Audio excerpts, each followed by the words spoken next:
Some countries like the US or the UK have their own laws on freedom of information when it comes to having access to public documents. In France, we don't have that fortune. I don't know about Spain, but that's the problem when you place roadblocks to official transparency and government transparency. There's a problem that we all face as newspapers. So Wikileaks, in a way, is an instrument, a new instrument, which is a very broad instrument. Y eso fue un acontecimiento para mí muy importante. So I believe it's been a very la pregunta es el Cablegate o esta operación de los los cables del Departamento de Estado ha cambiado el periodismo fundamentalmente, no creo, pero es una piedra más. Ha traído mucho, creo, a nuestro esfuerzo constante para conseguir más transparencia en nuestro trabajo. En cuanto al efecto sobre la política exterior, yo creo que ha tenido un impacto importante por ejemplo, ahora en el mundo árabe, pero yo creo que no me parece que el gobierno de Estados Unidos va a conducir su política exterior de manera muy distinta. Foreign policy a lot because of Wikileaks. Bill mentioned the words of the Secretary of Defense of the U.S. I remember a comment by Zbigniew consejero de política de who seguridad was nacional del presidente National Security Advisor to President Carter, interesante de política exterior, important pundit and expert in foreign policy, pero no es and he una said, catástrofe. it's a serious thing, but it's not a catastrophe. And I think that's exactly it. The problem for the U.S. administration was a serious problem, it was an issue for them, and they're going to have to el funcionamiento de change del secreto oficial, pero tampoco es catastrófico. Intelligence works, but I don't think it's catastrophic. Well, I'll try to be a bit more positive Voy a about intentar ser un poco más positivo. And so my starting point is we have in the room tonight, if you discount the original source, whether or not that's Bradley Manning and Julian Assange, we have the first three links in the chain that brings us all here tonight. And the first link is sitting in the front row there, which is Nick Davis, the reporter, who first got onto the importance of this story darse cuenta de la importancia de esta historia y el primero en localizar a Julian Assange y hablar con él sobre lo que podía hacer este tipo de organización con la información. Nick se dirigió a mí, vino a verme, lo primero que me dijo pues tenemos que llamar a ese señor que está ahí sentado. Así que digamos que estos han sido los tres primeros eslabones de la cadena de la historia de los Wikileaks. ¿Por qué hizo esa sugerencia Nick? Bueno, pues por la primera enmienda de la Constitución americana. Nick se dio cuenta de la importancia de relacionar la historia basarla en la protección que concede al periodismo la primera enmienda, una protección que es mucho más válida en Norteamérica que en Gran Bretaña. Recientemente en el Reino Unido ha habido una serie de documentos que los tribunales han ordenado que se retiraran, pero luego han aparecido en Wikileaks. Y así fue como nos dimos cuenta que Wikileaks era un instrumento bueno para publicar información a nivel extranacional, o sea, más allá de las leyes y de las normas. So I think that's a terribly important starting point that we were able to harness what we wanted to do jointly on the rock of the First Amendment. And I think that teaches you something important about this venture. which is that for many years when we all started publishing digitally, I think we all feared that we would be dragged down to the lowest common denominator of the laws of particular countries, and that we would be, and I'm sure we all have had experience of this, that we've all been sued in odd countries where we never expected to be sued. Only we had to learn about the libel laws in Zimbabwe or Russia or wherever. But this is an example where we could go to the highest standard of free speech, one of the highest standards of free speech in the world. And I think the significance of that is that the power of organizations like Wikileaks, because Wikileaks is not the only one, but to deal with information in a way that can challenge autocracies and dictators and repressive governments in countries where there isn't a free press, and can escape the power of repressive governments to track down the sources of information at its source, and then enable it to be published, and then feed back in a loop into the country. I think is a tremendously powerful idea. And I think the thing that depressed me about the publication of Wikileaks was the people in the West, with the benefit of a free press, who said this is terribly boring, we knew all this already. Well, that just wasn't true of the countries that were begging for these cables, who didn't have a free press and who were desperate to learn of it. And I think it's completely right. I mean, we'll have to wait for history to write the exact story of what's happened in the Middle East now, but it seems to me highly probable that this was influenced by what happened.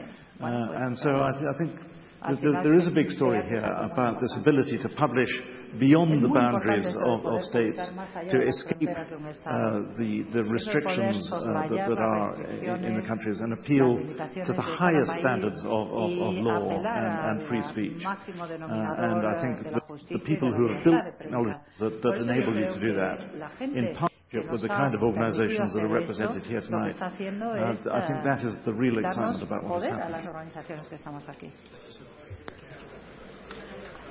I'm with Bill on this. I think the world hasn't changed. Diplomacy hasn't collapsed. But Wikileaks teaches us all some important lessons. And I think the first one is a leak in the new world can mean a real leak. As journalists, we are all used to work with secret information or secret documents, but you are not used to work with close to 1 million secret documents. So when in the past people could photocopy 1 or 2 or let's say 100 documents, today governments or we all have to be aware that all of our secret information can get into the wrong hands. The second thing is the whole story isn't over. The documents 250, what is it, 251827, that's the amount of documents. They're still part of the public record, and we are all still working on it. And at least at Der Spiegel, we never looked too closely into what is going on in Bahrain, but we might do it today. Or we all were a little bit interested in what is going on in Tunisia, and now we look closer into it. So all these documents will not disappear, they are part of the public record, and that's important. And my third lesson is that as journalists, as news organizations, we are usually very competitive. We are all not very good in sharing information or sharing a story. And when the whole thing started, I'm sure we all thought about this would end up with a big headache, but it ended up with a great cooperation and a fine piece of journalism, and I'm proud of it. Un buen ejemplo de periodismo del que me siento muy orgulloso, además. Explicar quiénes sois vosotros, porque mucha gente está preguntando, y la gente que está detrás, con las prisas de la llegada, al llegar tarde se me ha olvidado. Sois los alumnos de la Escuela de Periodismo del País, Universidad Autónoma de Madrid, de este año, 40 en total, ¿no? Si no me equivoco. Sabéis que es una escuela que este año está cumpliendo 25 años, en la que me formé yo hace ya muchos, en el año 92, y de la que estamos especialmente orgullosos. Dicho eso, una pregunta a todos también. Nunca, desde luego en el país, nosotros llegamos un poco más tarde a Wikileaks, nos incorporamos a esto en noviembre, cuando el resto de periódicos, con Le Monde, ¿no? El resto de periódicos ya llevabais seguramente meses, un par de meses trabajando en ello, y por tanto nosotros no nos pudimos plantear esa pregunta, pero sí me gustaría saber si vosotros os la planteáis en algún momento, y es la siguiente: publicar el material tal cual lo habíais recibido,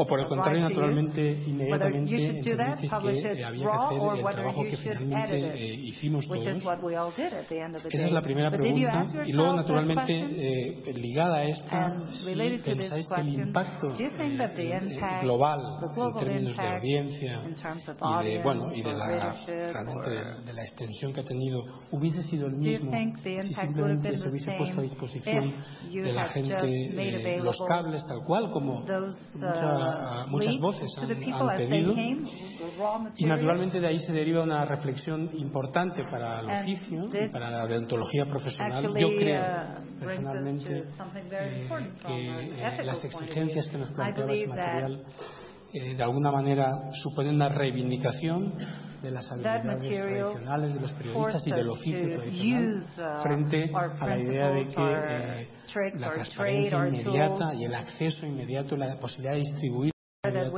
suponen una ventaja mayor frente a lo que los periódicos hemos venido haciendo siempre. Pero sí me gustaría oír reflexiones sobre eso. Si queréis, empezamos esta vez. Okay. We never thought about publishing the whole amount of documents for two reasons.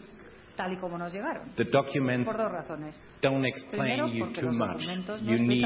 You have to work on it, you have to explain it, you have to explain the context, and nothing else would work. Y por lo tanto no había otra opción. When the whole Wikileaks operation began, we saw that Wikileaks posted most of the material regarding Afghanistan and Iraq on their website. But I haven't seen too many other stories somebody made out of it. And the second reason why we decided not to post the whole material was that from the beginning on, when we started to work on the material, we discovered that there are certain informations in it which has to be secret. For example, names of people who gave information to the allies in Afghanistan, people who worked closely with the American army in Iraq. So those were information where we told WikiLeaks we think this has to be secret, they have to be kept secret, and that's why at Spiegel we decided to put out a certain amount of money, a certain amount of documents on our website. A few hundred, but we never thought about publishing the whole amount.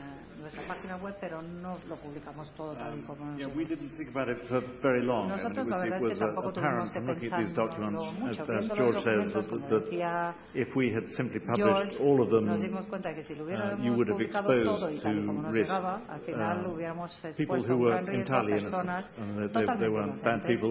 No era gente mala, eran simplemente personas que habían desempeñado algún papel en estas guerras o que, bueno, podían considerarse disidentes. Might have been quite brave, and I think none of us could countenance the thought that by publishing that we would expose people to that kind of risk who didn't deserve to be exposed. So I don't think we thought about it for very long. It was clear that we had to restrict what we could publish and or redact the documents themselves.